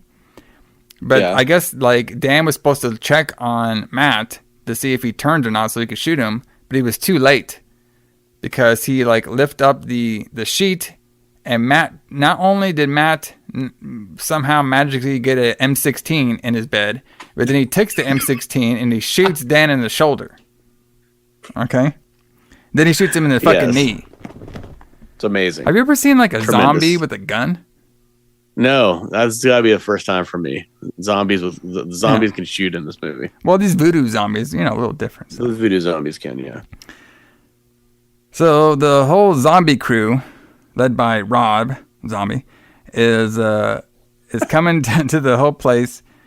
Dan tells the rest of the crew there, which is only like Jenny and Dan. No wait, who the rest of them? I guess it's just what, Jenny and fucking Chuck. They're the only ones left right Jenny now. and Chuck are the only ones left. Yes. He tells them to leave. And he's gonna stay there by himself, and they leave through. They couldn't figure out where to leave at first, so there's like, oh, let's just go through the window. No zombies will go. No zombies should be by the window. I mean, come on, guys. Yeah. Nope, never. So Dan is now he gets shot. He's trying to get away. Dan is, and he gets shot by Matt twice again, and then he eventually gets eaten by the whole zombie crew. Dan does. So I thought that part was pretty crazy. So Chuck and Jenny, they escape. All right, they're walking through. They go through a random.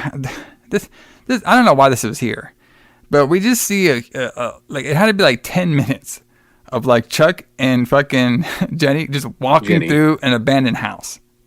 Yeah, they're going up the stairs. They're going up through a non-made floor. They're going down the floor. They're going here. They're going there. I'm like, why is this here? Okay. We got to pad that running time. Got to get our 86 minutes out. Bro, this guy, this Claudio guy, he's probably like after fucking a week and a half, is like, oh, let's just get this shit. What am I gonna have him do? I need to take a nap or something. I haven't slept in a week and a half. We got to get this shit done. It's like, listen, I can only take so much of this Philippine cocaine and kicking in like that Italian cocaine. It is worse. Let me get Romero on let me get Argento on the phone, see if he'll send me some over. Keep me going. So they're going through the whole house, and Dan, you know, he's getting eaten up. The zombies are like following, you know.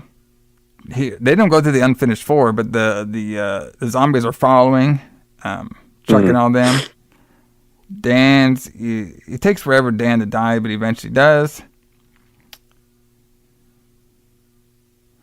So also too, so Dan not only is he's getting eaten a little bit, but he escapes.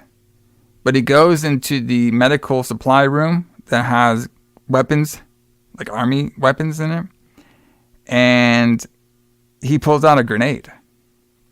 Uh-oh. And he gets all the zombies into one room. All of them, like, you know, we got the brunette girl, we got Rob, we got Matt. Yep. They're all in the room. And he has the grenade there. And they're like, hey, you're going to be one of us forever. And then he clips the grenade. And he's like, yes, we'll be one together forever. And the whole place fucking blows up. Yep. So we still have Chuck and the blonde walking. Zombies right behind them. He shoots one off in the head. More's coming through the glass. Chuck fights them. Jenny, she gets grabbed through a wall. They eventually end up escaping. More deads coming out there. They start fighting them. In the graveyard, of course. And of course, they start more zombies. They're a little late to the party.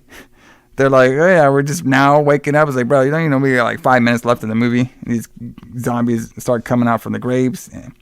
They come from the fucking graves. They go, and I like this part. So like, all these zombies are like chasing them and stuff, and they eventually just run away. They see the explosion of the house and everything, or the medical room, and they get away from these zombies, and they just wander out. And then the next thing we know, it's morning time, and they're just sleeping randomly by a tree. Like, this area is okay to sleep at.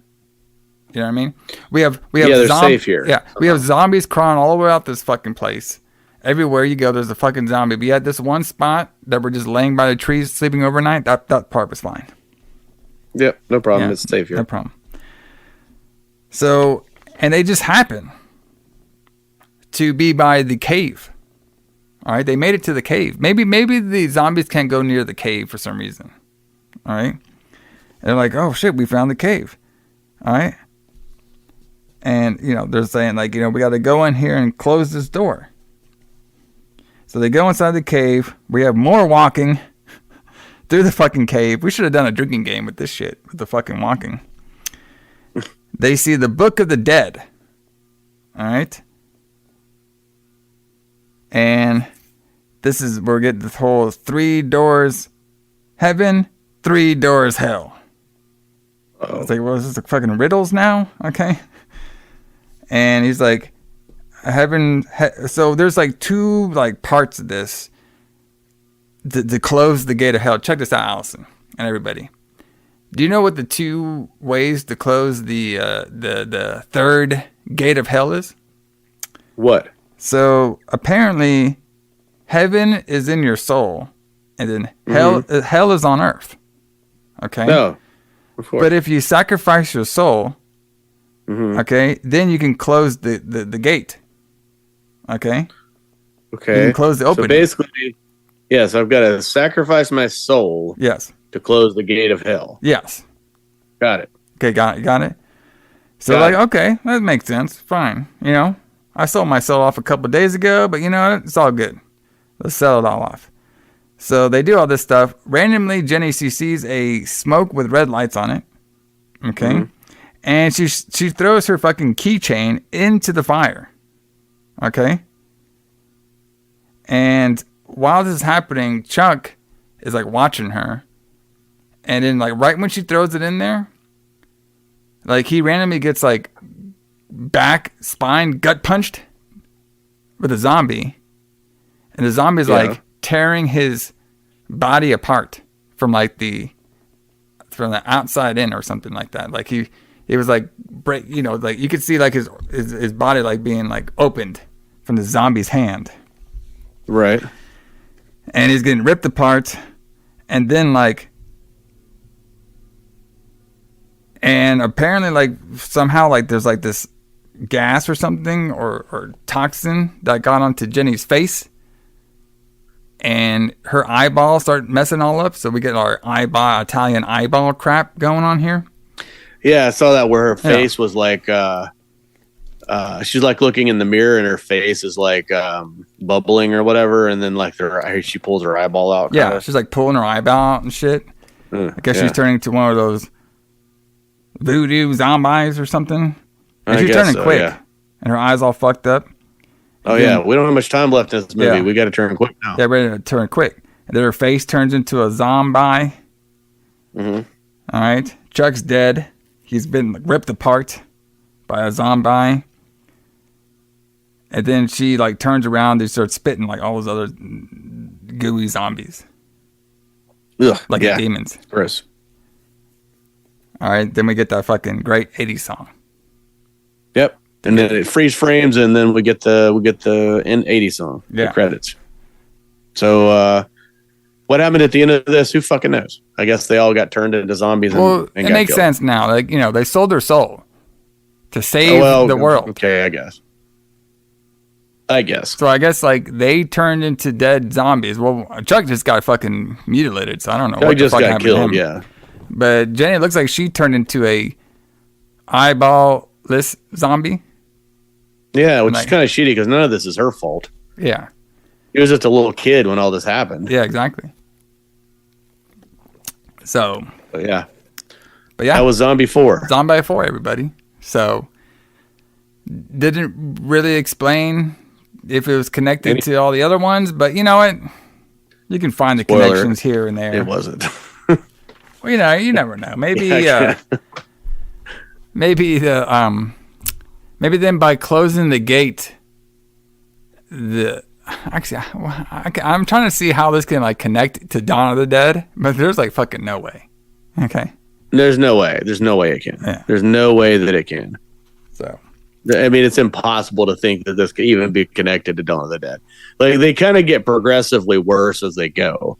Like you could see how Zombie 2. I mean, I still think Zombie 2 is a great movie. Yeah, that one was. I mean, Fulci made it. I mean, it would be great.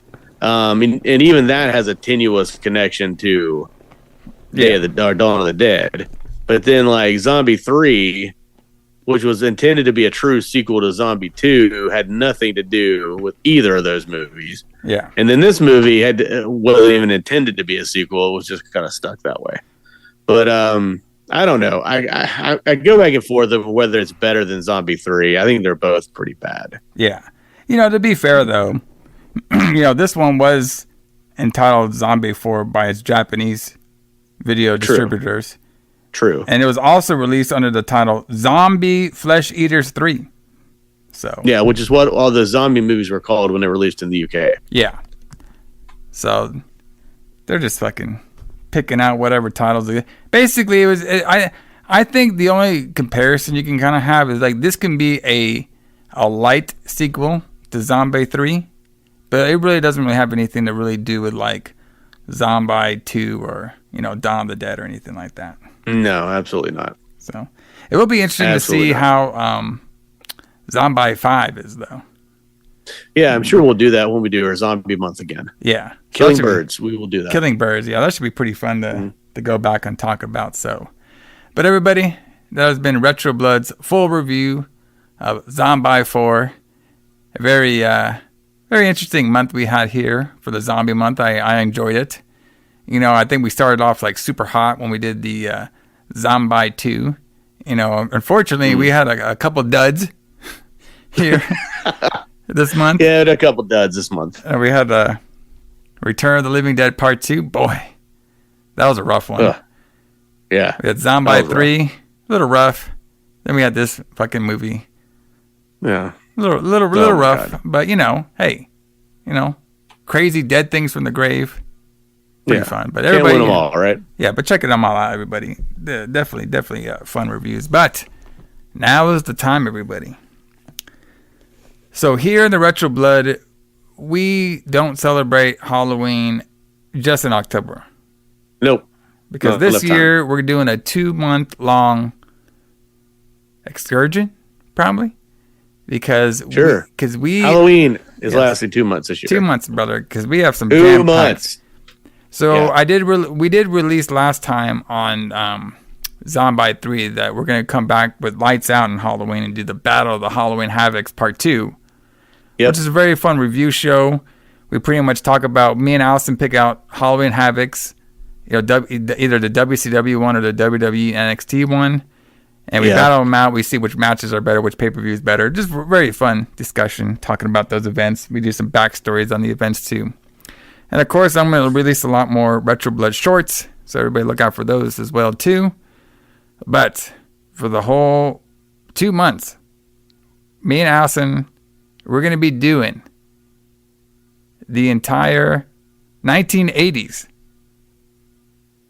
Friday the 13th, brother. Yeah, we're going to do the whole series. The whole 1980 series, at least. Yeah, the whole 1980 series. So this is something that you gotta stick through. It's you have to have patience. Yeah. To get through this, it's a long story that we're telling, and it's going to take us 2 months to get through it. Yeah. And if you like the Friday the 13th movies, then this is going to be for you. Yes. And if you don't, I guess you can come back and listen to us in November.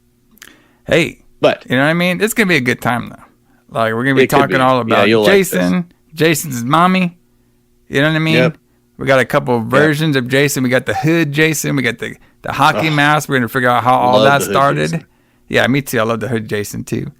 And we got a bunch of anniversaries coming up during this time too that we'll be talking about. Yeah, it's going to be great. There's a couple of good wrestling stuff going on here. And it's a pretty fun one because, this is probably one of the most, during the era of the 80s, probably one of the most, this is basically like the Scream, it's I would say this is one of the most influential horror movies within the time period of the 1980s. I would agree. Because they made so many of them, and there was like almost one a year. Okay. So it's just going to be very fun to talk about that. You could see all the influence a lot of other movies took for the success of Friday the 13th. We're going to be talking all about that. So it's going to be a good time over here, everybody. And of course, I know what you're thinking. I was like, well, wait a minute. There's only fucking, was there like 9 of them or something? Yes, we are going to be doing a special Halloween episode. Yes. For the Retro Blood to round out October. And it's actually going to be probably my favorite Halloween party movie of all time. One of my favorite movies of all time. Horror movies, especially of all time. But when it gets closer, we'll tell you all guys all about that. Yeah, it's going to be a big deal. It's going to be a big deal. If you want to see me being a fanboy, we're actually going to do it. I can't wait to talk about that movie because I'm going to fanboy out with that movie. I love that movie. I know. You do love this movie. I love every part of the movie, but we'll get into that. But yeah, should be a pretty fun month, everybody. Look it all out for the entire Friday the 13th series. Can't wait to do it. So it's going to be a fun one. Definitely a fun one. Yeah. So, but yeah, I guess like I said, we'll play the movie doesn't really have like a song title, so I'm just gonna call it the 1980s Hair Band. I'm playing it right now. Creatures of the Night, yeah, brother. So, but yeah, Being the Zombi 4. The Zombi 4. You know what I mean? We had Gates of Hell here. We had the book of the Necronomicon made its return to this movie. Special appearance. We couldn't call it that. We just called it the Book of the Dead. Yep. We had Rob Zombie was on this film somehow. We have our boy Chuck, being hard in the whole film. Going hard, shooting hard, getting hard, brother. Then of course we had our boy Claudio put in some work to make this shit happen. So, but everybody, J.A Alison, James Klein, we'll see y'all here next month for our reviews of Friday the 13th. See you later. Friday the 13th. See you guys.